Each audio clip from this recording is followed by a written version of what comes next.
কেউ যদি মনে করে যে আল্লাহর বিধানগুলো এই যুগে চলে না, ওই যুগে চলতো, এই যুগে চলে না, এই যুগে আমরা যা বুঝি এটাই সেরা, তাহলে নিঃসন্দেহে সে কুফরিতে লিপ্ত আছে। কোনো সন্দেহ আছে? আর কেউ যদি মনে করে যে না, আল্লাহর বিধানই চূড়ান্ত, এটাই সর্বোচ্চ, কিন্তু পরিবেশ পরিস্থিতি বিবেচনায় আমি ইমপ্লিমেন্ট করতে পারছি না, সে ব্যক্তির কথা আলাদা। কথা কি বুঝতে পারছেন?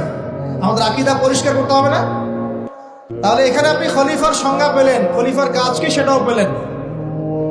আরো একটা কথা আল্লাহ পাক বলেছেন দাউদ আলাইহিস সালামকে, সেটা হলো ওয়ালা তাত্তাবিউল হাওয়া, তুমি তোমার প্রবৃত্তির অনুসরণ করো না। প্রবৃত্তি মানে কি? মন যা চায় তার অনুসরণ করো না। ফায়ুদিল্লাকা আন সাবিলিল্লাহ, তাহলে এই অনুসরণ তোমাকে আল্লাহর পথ থেকে বিচ্যুত করে দিবে।